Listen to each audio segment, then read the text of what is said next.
All right, so we're going to have a look at deflection. Okay. So again, when you load up a beam, it will bend a little bit and deflect, and we want to be able to figure out how much bending we have for a given set of conditions. All right, and so that'll depend on the size of the load, the strength of the beam, the length of the beam, et cetera, but we want to be able to predict this. So this is some methods for doing this. There's a few different methods, as I said. The main thing here with deflection is it's based on the curvature, which is 1 over rho, the radius of curvature, which we call kappa. And we developed earlier that that's equal to m, the moment off the moment diagram, divided by EI. All right. Now, if you get into calculus and differential equations, what you're going to find is that 1 over rho is equal to the second derivative of y with respect to x divided by 1 plus the first derivative squared to the 3/2 power. Now, for the stuff we do, this dy dx is usually pretty small. So if you square it, add it to 1 and take it to the 3/2 power, it's pretty much just going to end up being 1 or pretty close. So we can just go right to 1 over rho as the second derivative of y over x. Okay? So that gets us into this kind of interesting relationship here where kappa, the 1 over the radius of curvature, is m over EI. So the moment then is EI times 1 over rho, and the moment then is EI times the second derivative of y with respect to x. All right? And that's kind of interesting because that'll fit into a long chain of derivatives that we can do. So if we start off with the y, just y being deflection, how much the beam is moving in the y direction, if we take the first derivative with respect to x, well, that's the slope of the beam. If we add that term of EI and take a second derivative, as we just see up there, that's the deflection. No, it's not. I'm sorry, it's the moment. There we go. I'm going the wrong direction here. Moment. Okay.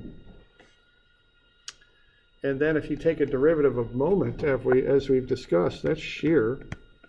And take a derivative of shear, that's load. Okay.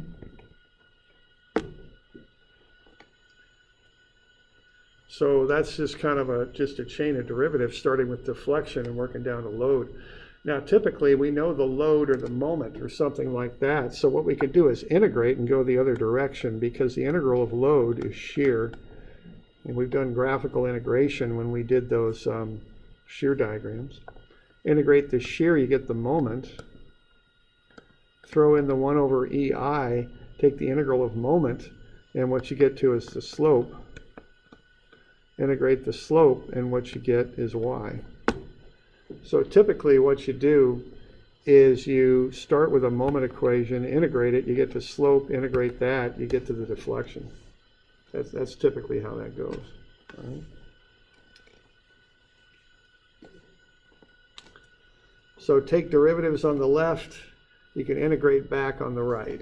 Okay, that's the idea.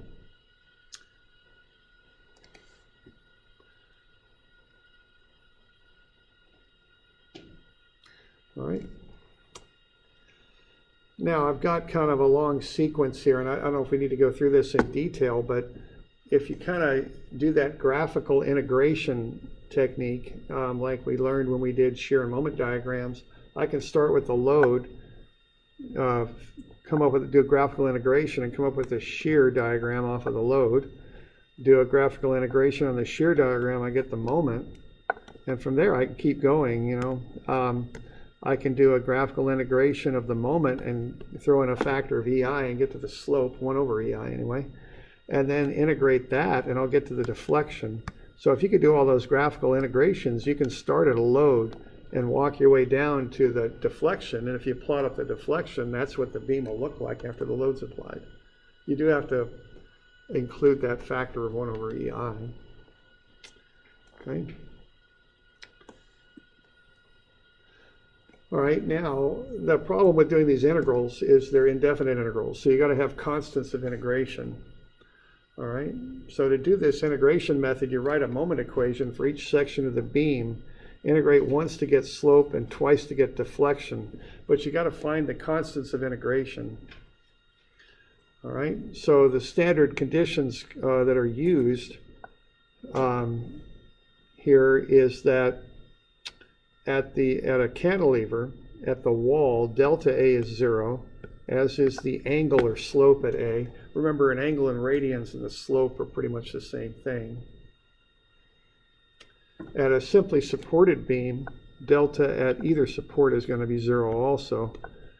Generally, also, delta max occurs when the slope is 0. So those are some things that are commonly used to find these constants of integration.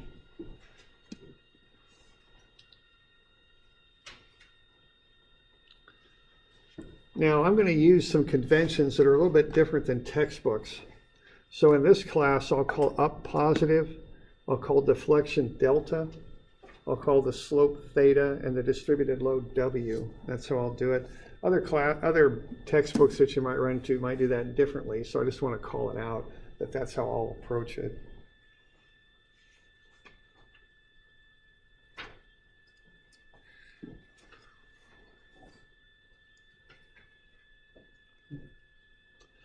All right, now on page 890, we got a typical small deflection problem. All right, and you can see kind of the issue with doing this calculus. All right, and it's not horribly hard calculus. You're just doing integrations on polynomials usually, but you know, if you bust one little number in there somewhere, you've blown the whole thing up. So it's pretty onerous. Why don't we just look at it? We're not going to get into it too deeply, but let's at least have a look, okay? Just to understand the method. So what we got here is a cantilever, and we want to find, if I load the cantilever up that way, how's it going to deflect? How much will point C move down? Think of that as being like a diving board, okay? And I've got a distributed load on the back 2 meters of it. All right, now the basic information I need is I gotta know what E is, and I've got that. That'd be for the material. I've got the beam cross section, so I can calculate I, it's BH cubed over 12. And then I want to find the reactions. So I go sum of Fy and get the reaction, 80,000 newtons up. And I go sum of Ma equals 0 and solve for the reactive moment, 320,000 newton meters. Okay? So that's the basic information that I start with. Now what I would do next is start to break the beam up into discrete pieces. I'm going to have to do one run from A to B and the next run from B to C, because they have different loads on them. So I start from A to B. I start where I know the information. I know the information at the support, so I'll start from A to B. I'm going to do a free body diagram. There's the Y reaction, there's the moment. Okay, I'll sum moments about the cut and generate a moment equation. So I'll have that couple at the support. I'm taking moments about the cut over here, so I'll take 80,000 times x, that's clockwise, so that's minus. And then I have the internal moment that I want to solve for, and I'll solve for that. It's 80,000 x minus 320,000. Then to get the slope, I'll take an integral of that. I've got a factor of 1 over EI, which I keep outside of the integral. I just carry that through until I need to plug it in at the end. And I'll integrate that, so 80,000 x minus 320,000 dx. The integral of that is 40,000 x squared minus 320,000 x plus C1. That gets me the slope, and I got that factor of EI out front. Then I'll integrate it a second time to get the delta. It'll be 13,333 x cubed minus 160,000 x squared plus C1x plus C2. Okay. So one problem with this method is all these integrals. The other is these constants. Okay, I got to have a way to evaluate those. The way I evaluate them is I use known numbers at given locations. Okay. So to find C1 and C2 at A, at the support, I know that x is 0 at A, and I know that the slope and delta are 0. Okay. So for my delta equation, if I plug in x equals 0 at A, and I know that the delta is 0, I can solve for C2, and that's good luck. That comes out to be 0 for C2, so that'll simplify my equation. And then at A, I've got the angle, the slope is also 0, x is 0, so I plug in 0 for the slope. Plug in 0 for x, I can solve for C1, C1 is also 0. So that's good, okay? So what I know now is I have formulas that will get me the slope anywhere from A to B, and then and I get the delta anywhere from A to B, okay? So that's good, not too bad there. Now the next part is going to get a little bit trickier, all right? Because what I got to do now is I got to move on to the next section of the beam from B to C. So I need some known values. I got an equation from A to B, so what I want to do next is get my known values ready to go so I can find the constants of integration for the next set of integrals. So what I'm going to do is use my x value at B. It's x equals 3. I'm going to plug it into that equation for both the slope and the delta. So the slope at B is negative 600,000 over EI, and the delta at B is negative 1,080,000 over EI. Okay? So those are known values now at point B, 3 meters out from A. All right, then I do the same business there from B to C. I draw up a free body diagram. I take moments about the cut to get a moment equation. 320,000 positive minus 80,000 times x. And then I need a value for that distributed load. So what, 40,000 times the distance over which it acts, which is x minus 3 there. And then I need a distance to its centroid, which is x minus 3 over 2. Plug all that in, and I get a moment equation that holds from B to C right there. Negative 20,000 x squared plus 200,000 x minus 500,000. Integrate it once, and I'll get the slope equation from B to C. 1 over EI times negative 6667 x cubed plus 100,000 x squared minus 500,000 x plus a constant of C3. Integrate it twice, and I'll get the delta equation. 1 over EI times negative 667 x4 plus 33,333 x cubed minus 250,000 x squared plus C3x plus C4. Okay. There you go. All right, now I got to figure out what C3 and 4 are. So to do that, I take my known values now at point B when x is 3, and I'll solve for those. So I know that the slope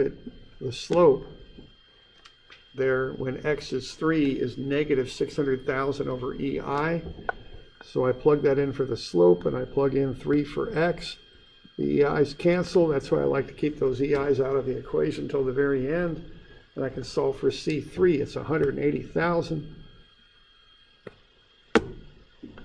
Then I can do the same thing for delta, because I know what delta is at point B where x is 3. So I plug in 3 for x. And for delta, I can't remember what I got for delta. I got negative 1,080,000 over EI for delta. The EI's cancel. Plug in 3 for x and plug for C, solve for C4. It's negative 135,000.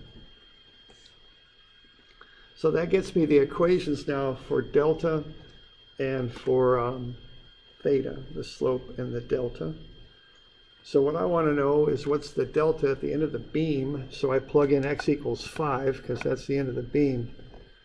And I solve that for delta, and it's negative 0.1311 meters, 13 centimeters.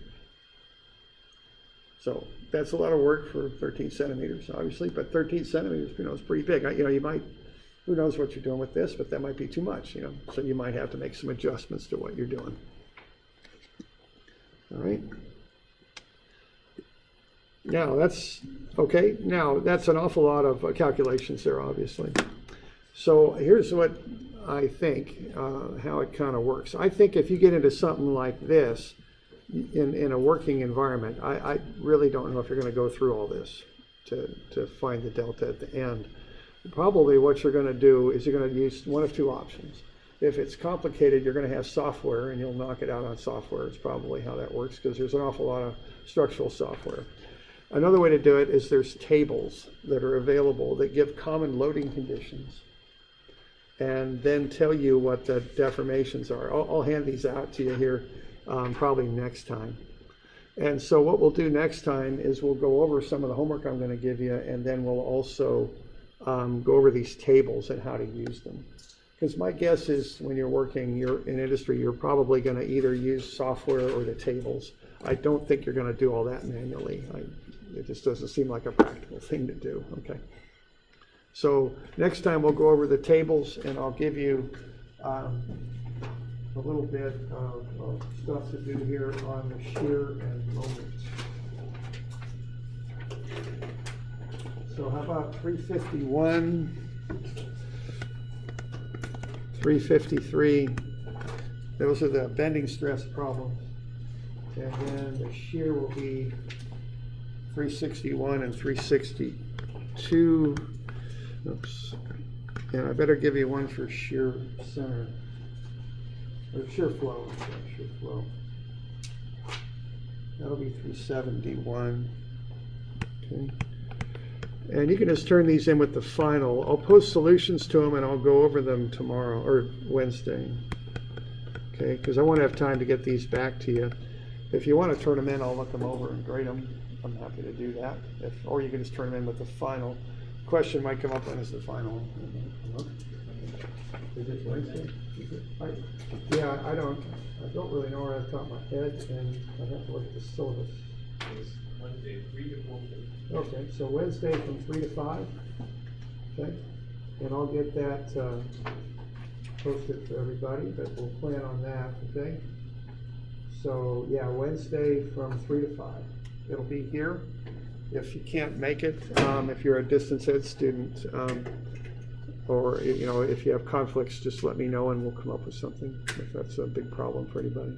So Wednesday from 3 to 5 looks to be the final.